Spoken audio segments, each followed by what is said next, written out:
es nuestro invitado estrella de los días viernes. Hoy es lo mejor que tenemos, pero hoy día es jueves, eso sí. Hoy, claro, hizo un sacrificio, adelantó un día, porque mañana vamos a descansar, hay que decirlo. Así que él adelantó un día, vino antes, porque es la verdadera estrella de este programa. Absoluta y total. Vamos a comentar lo que está pasando en la derecha y en la izquierda. Y los egos de los políticos. Daniel Stingo hoy día se vistió de punta en blanco para recibirlo. Con nosotros, Hassan Akram. ¡Bravo! El mejor de los mejores. Las Valquirias. Buen día, Hassan. ¿Cómo estás? Hola. Bueno, disfrutando el viernes chico. Así que si yo vengo siempre los viernes, entonces eso tiene que ser viernes. Es la única forma que tengo de entender eso. Esto van a ser 3 días, ¿cierto? De fin de semana extra, que es encierro extra en realidad. Claro. No sé por qué la gente está celebrando eso. Encierro extra, me encantó. Porque el COVID solamente nos infecta cuando estamos así en días de descanso. Claro. Si en espacios laborales, encerrados en oficina, no ocurre nada. Ahí no hay ningún riesgo. Exacto. Estar encerrado en un espacio donde el aire no circula, el COVID no infecta, porque el COVID es un virus capitalista y entonces respeta los horarios laborales. Es solamente cuando la gente está de descanso, ahí en la calle o ahí en grupos de 10 en casas, ahí ataca. Porque quiere aumentar la productividad. Por eso es tan importante abrir oficinas y cerrar parques.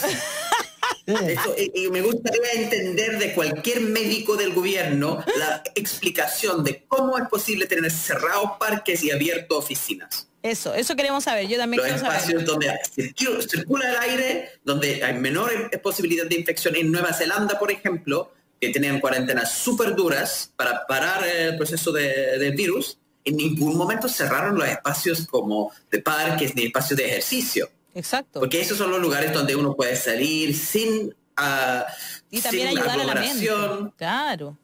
Y respirar. Por algo toman mejores decisiones los políticos allá. También, más eso puede equilibrio ser. mental. Las políticas, digamos, porque las grandes decisiones las toman mujeres allá. Además, oye, como Jacinda Ardern. Voy a leerle algo de lo que la gente estaba comentando, porque el tema anterior es un tema que de verdad le interesa mucho al país. Hoy día está, de hecho, derechos humanos está dentro de los trending topic.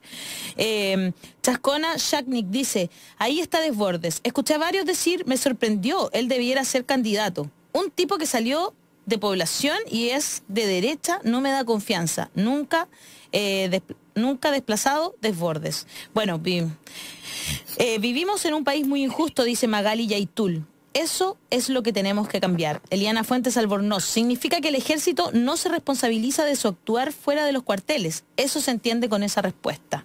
Sí, muy cierto. Este gobierno es un desgobierno. Son abusadores, dice Ruby Carreño. Algunos de los comentarios también. Aquí Jair Sandoval dice: un ejército fascista, una policía política de derecha. Estamos en manos de psicópatas con el monopolio de las armas, con leyes que los protegen y una clase política que no levanta la voz para defendernos. Ivonne López: el ejército chileno siempre se ha preparado para atacar a su propio pueblo. La historia los acusa. Sandra Susana Acevedo: dele con Venezuela, cara dura la man, golpista y loser. Felipe Conejera dice: decente, exactamente, Stingo. Y Maritza Núñez: nada más. O sea, ya hay como un poco de decepción también, porque es mucho, ¿no? Es mucho realmente la injusticia, uno se desespera. Realmente. No sé si estabas escuchando lo que estábamos conversando, Hassan. Sí. Sí, que a mí... El comentario sobre Desbordes es bien interesante. A ver. Yo creo que porque la gente tenía buena apreciación de Desbordes porque jugó un papel positivo en todas las negociaciones para una nueva constitución. Y yo diría que lo que está ocurriendo ahora no quita lo positivo de su papel, porque de hecho demuestra algo mucho más profundo, que más allá de la persona en el cargo hay algo estructural que hace que el Estado en Chile termine constantemente al lado de los agresores, de los victimarios, de los violadores de los derechos humanos. Es algo estructural y uno puede uno puede hablar de la concertación, que tuvo varios ministros de defensa, varios ministros de interior que terminaron haciendo exactamente lo mismo. No es que cuando gobierna la centroizquierda ocurre algo distinto, ¿cierto? Claro. Todos sabemos la historia de la transición democrática, donde ya la concertación gobierna con fuerzas de seguridad, la famosa oficina, donde se dedican precisamente a atacar a los que estaban combatiendo la dictadura. Toda una historia bien oscura ahí al respecto. Y además con la violencia constante en Wallmapu contra las comunidades mapuches, donde las fuerzas de orden y seguridad siguen haciendo lo mismo. Pero uno podría incluso cuestionar la centroizquierda diciendo que ellos habían abandonado sus valores de antes. Pero uno puede usar ejemplos históricos incluso. En los 3 cortos años de la Unidad Popular, el compañero presidente Allende estaba tan preocupado de que el Estado chileno no violara los derechos humanos, que no quería la violencia de parte de las fuerzas de orden y seguridad. Pero no era tan fácil el problema, porque es tan estructural la violencia de los cuerpos de seguridad. ¿Qué pasa? Entonces, había muchas marchas durante la Unidad Popular y la gente tenía que hacer al respecto cuando estaban a cargo del gobierno, porque uno tiene que mantener el orden. Había el famoso ejemplo, ¿cierto?, en Concepción, donde la democracia cristiana junto con la derecha quiere hacer una marcha, se autoriza, porque es un país democrático donde todo el mundo tiene derecho a marchar, la ultraizquierda organiza una contramarcha. Entonces, ¿qué hace el gobierno frente a eso? El intendente era comunista en aquel momento. Entonces, hay 2 opciones. O uno no manda las fuerzas de seguridad y en el tal caso las 2 marchas se empiezan a atacar con riesgo que alguien se muera en esa situación, porque eran muy violentas las marchas.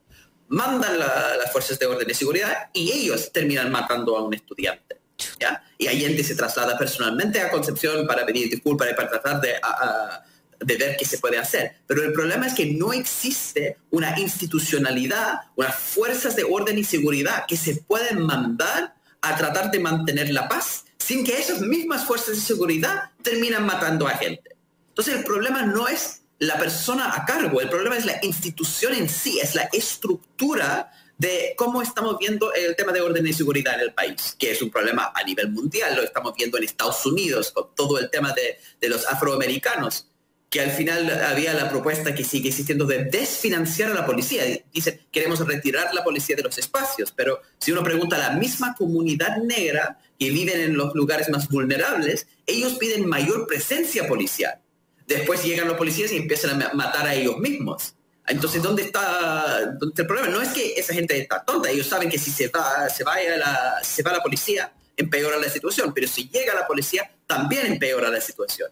Necesitamos cuerpos de seguridad, pero no estos cuerpos de seguridad. Entonces, la reforma de la policía, que debe ser un tema netamente constitucional, es urgente. Necesitamos una policía comunitaria que emana de los barrios, que no es una policía militarizada. Una cosa que tiene en común lo que está ocurriendo en Chile, y lo que ha ocurrido históricamente en Chile y lo que está en este momento ocurriendo en Estados Unidos, es la permeación de las policías civiles por prácticas militares, ¿no? En la mayoría de países existe un cuerpo de policía militarizada que es aparte de la policía civil. Bueno, en Chile tenemos la PDI, pero no es la misma cosa. No tenemos... Pero no es la misma cosa porque es una institución de investigación netamente, pero no tenemos una fuerza que está desplegada en la calle manteniendo orden y seguridad, que es civil. Claro. Uno podría hablar de seguridad ciudadana, pero ellos mejor no. Salen, claro, ellos no salen a las marchas. Agregar algo. Exactamente. Y eso, en la necesidad de una policía civil, es lo clave. Y en Estados Unidos, por ejemplo, el ejército, porque ellos tienen el presupuesto militar más alto del mundo, y entonces tienen mucho armamento que sobra. ¿Y qué hacen los ejércitos con el armamento que sobra? Los donan a las policías civiles. Entonces se militarizan las policías civiles. De esa manera terminamos con la misma situación en Chile, donde la fuerza de orden pública termina siendo la fuerza militar. Qué fuerte. Sí, oye, quería decir algo. Yo quiero decir algo respecto de esto. Aparte del problema que menciona Hassan Akran, el sabio, hay una forma de cómo tú manejas lo que pasa, porque ya Allende tú dijiste una cosa muy significativa. Hubo una marcha, una contramarcha, trataron de evitarlo. No se pudo, finalmente falleció alguien. ¿Y qué hizo el presidente de la República?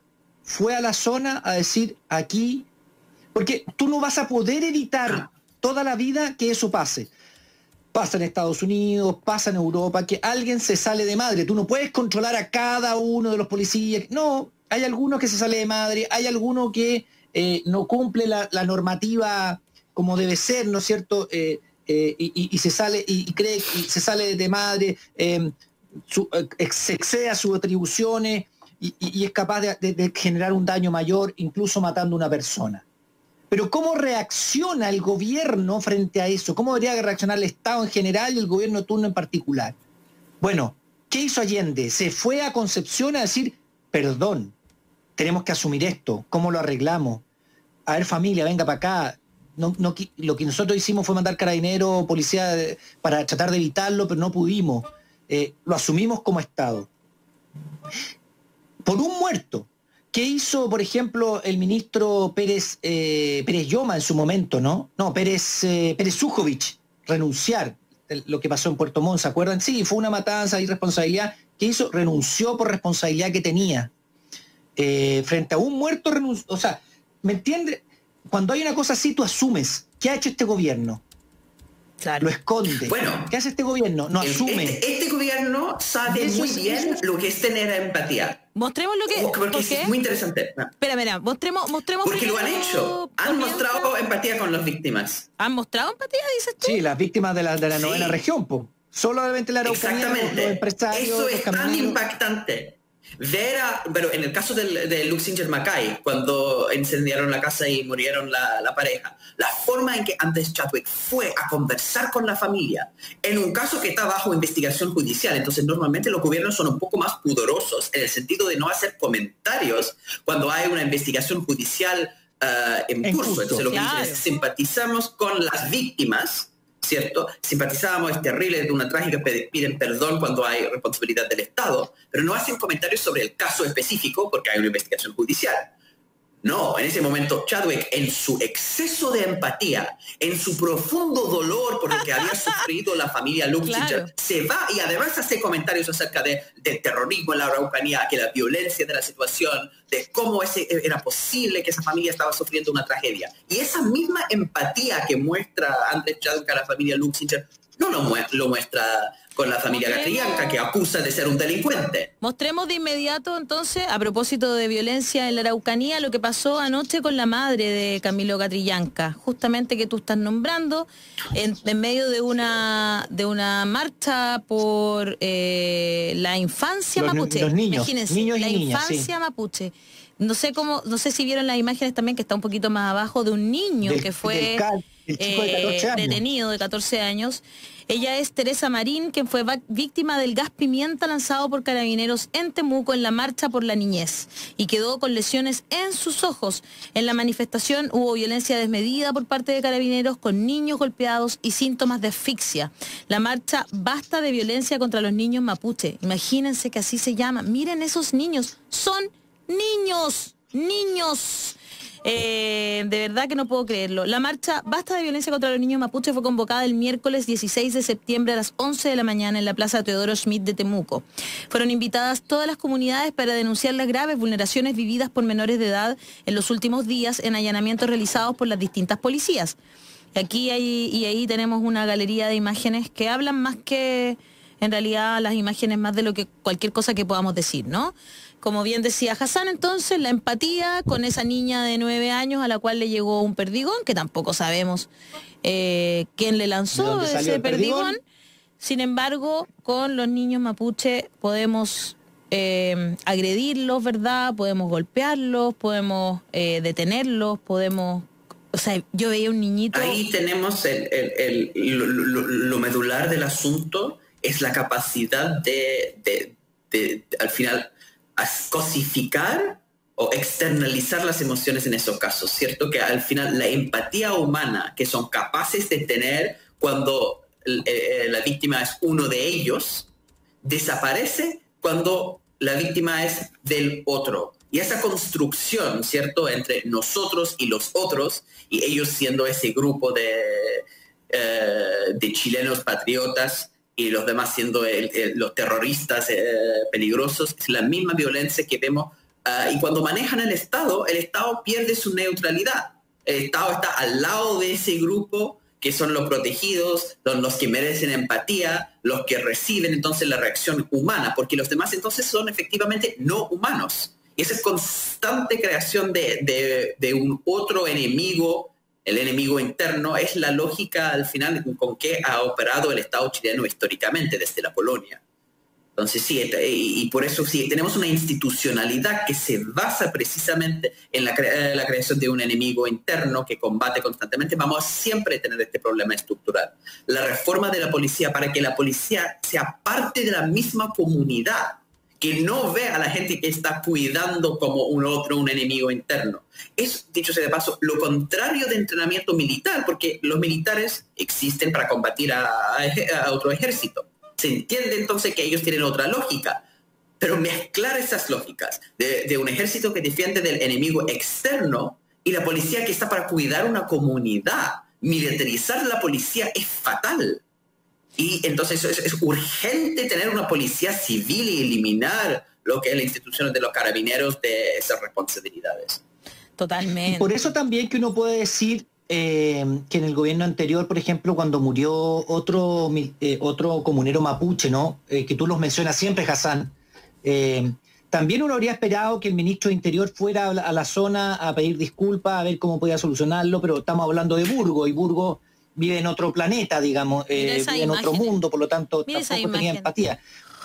Sí, un niño de 14 años golpeado por la policía, reducido por 14 años. No sé si es verdad eso, pero leía por ahí que era el mismo niño que el otro día la PDI había también golpeado, sí, ¿se acuerdan? Sí, en el suelo, sí. De hecho se parece mucho. Leí Yo no eso, sé si es el verdad mismo de Cuyipulli o no, pero se parece mucho, la verdad.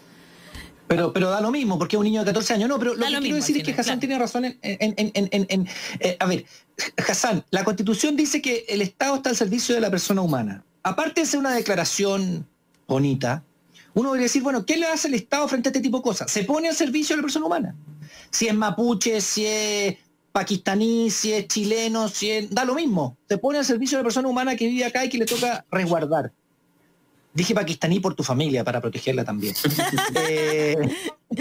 Pero en el fondo es eso. O sea, ¿cuál es la mentalidad que tenemos? Un presidente como Allende que se traslada a Concepción a decir, aquí hubo un error tremendo de parte nuestra, dice mucho respecto de otro, como en Bachelet, cuando murieron algunos comuneros mapuches, no se trasladaron, pero todo lo esto, en la revuelta hay varios muertos.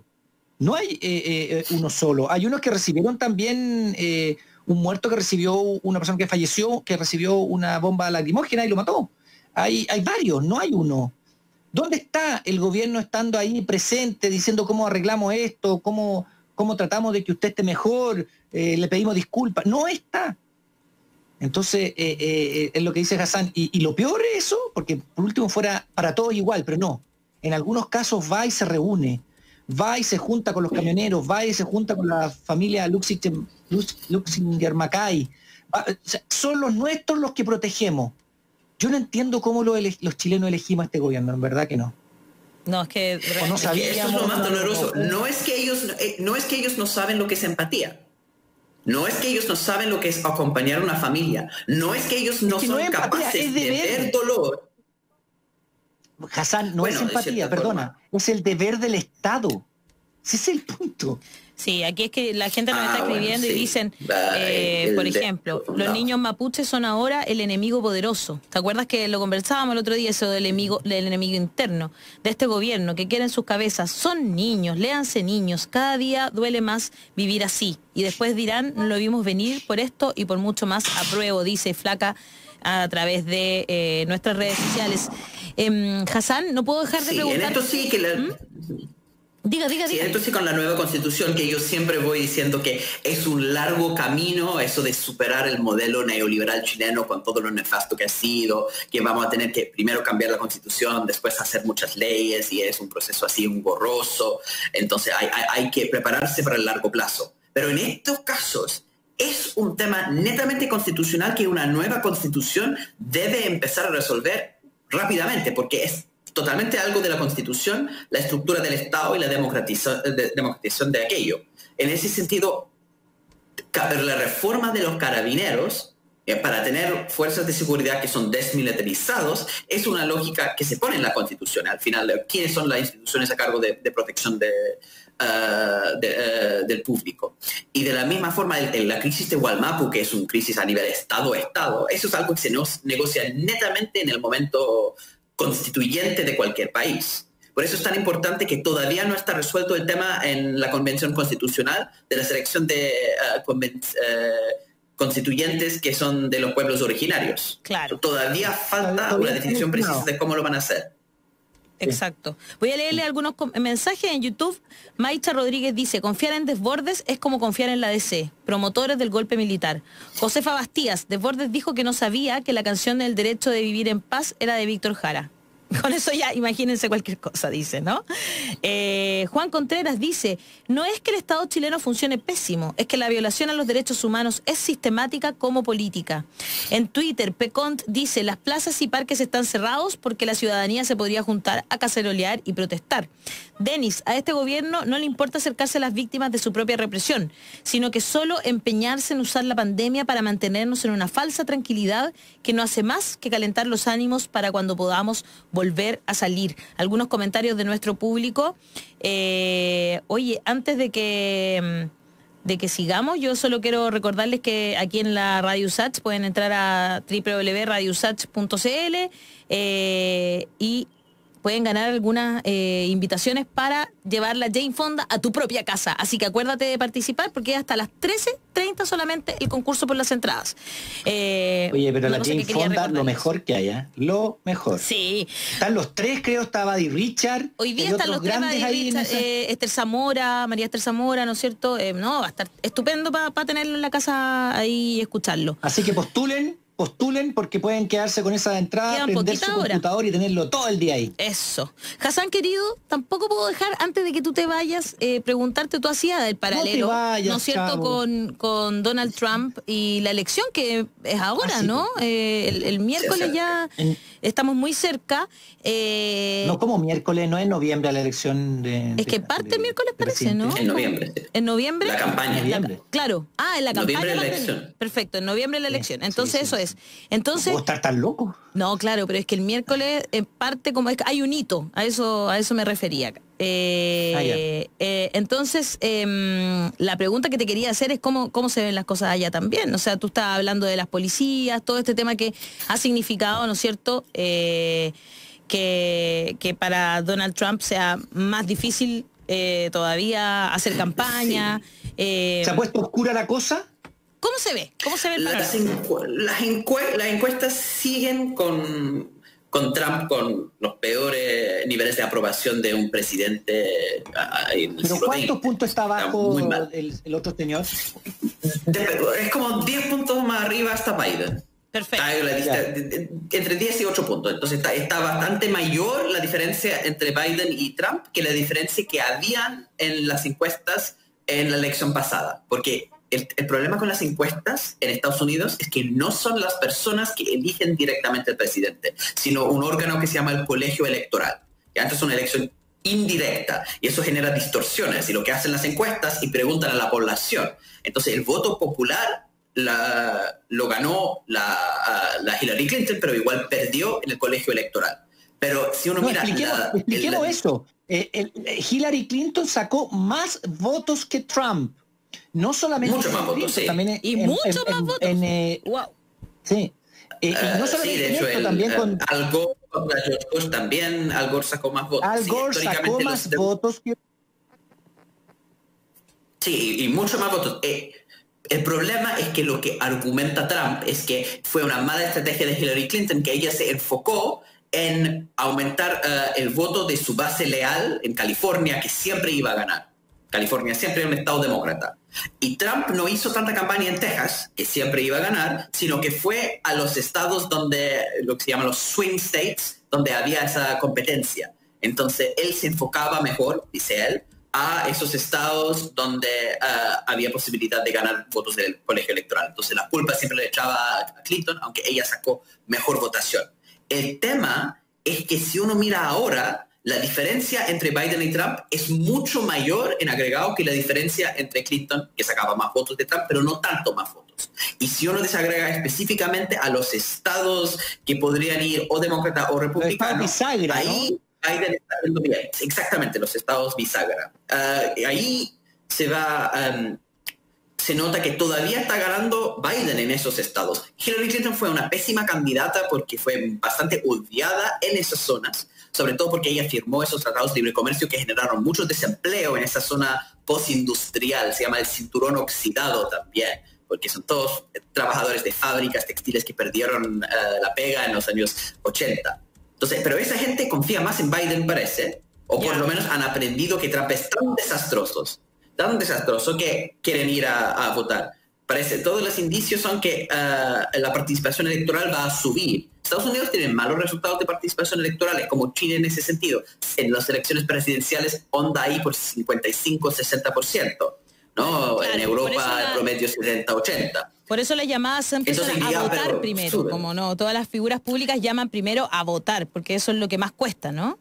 Y es un proceso engorroso eso del registro para poder votar, no lo hacen tan fácil tampoco, porque los gobiernos locales o republicanos han hecho un tremendo trabajo para hacerlo más difícil votar. Claro. ¿No? Claro. Inscripción voluntaria y toda una serie de cosas, uno tiene que mostrar identificación, ahí que es supuestamente antifraude, pero en realidad es para hacerlo más difícil para la comunidad afroamericana, que muchas veces no tienen medio de transporte, es mucho más difícil encontrar un tiempo cuando no tienen que ir a trabajar para ir a registrar su voto y mostrar todos los documentos, etcétera, etcétera. Claro. Entonces hay un tema de hacerlo más difícil, pero mucha gente va a votar porque las medidas de Trump han sido tan dramáticas, todo el conflicto con China, que la gente pensó que los republicanos más tradicionales lo iban a controlar mejor. Pero hizo una tremenda guerra contra China y además la forma en que llevó la pandemia, eso de pelear con la Organización Mundial de Salud, no son temas menores para los mismos republicanos, para los que al final son muy disciplinados. Eso siempre ocurre con la derecha, ¿no? La famosa cita es que la izquierda busca herejes y la derecha busca aliados. La derecha es muy disciplinada, no se atacan entre sí a la hora de la verdad. Entonces todos los republicanos que criticaban tanto a Trump, después se ordenaron y se fueron como siguiendo su lógica porque él era su presidente. La izquierda no hace eso, la izquierda pelea cualquier cosa. Bueno, la derecha, que fue muy ordenada, apoyaron a su presidente. Ahora están algunos importantes cuestionando eso y diciendo hay que bloquear a Trump porque su actuar fue tan errático que eso es también un factor ahí donde la cosa sigue siendo complicado para Trump. Parece hasta ahora que la ventaja está con Biden, pero no ha empezado la campaña así más fuerte y vamos a ver cuáles son los efectos de Trump en términos de su capacidad de inspirar a su propia base a salir a votar. Súper interesante. Ahí está todavía incierto. Perdona, yo sé que estamos sobre el tiempo, pero una cosita, a la pausa. Sí, pero una cosita chiquitita, cortita, si tú me lo permites. Te lo Muchas permito, gracias. por favor.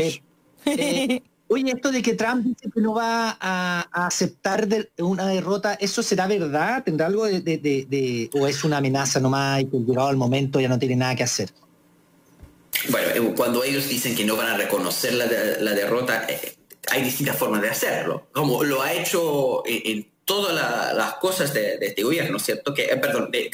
Con todos sus actos previos que salieron de lo que no son las normas escritas, codificadas de la política estadounidense, sino ciertas cosas, digamos, de la buena crianza mínima, ¿ya? Entonces, hay como, porque al final el espacio político de Estados Unidos tampoco es un espacio dentro de la clase política muy polarizada. O sea, los demócratas y los republicanos normalmente comparten muchas cosas porque están fuertemente influenciados por el dinero, la política, la influencia de los grandes empresarios. Entonces no hay demócratas muy radicales, ¿ya? Son todos bastante moderados, medio neoliberales, centristas. Entonces tienden a tener relaciones razonables con los republicanos porque comparten una experiencia de ser parte de la clase política.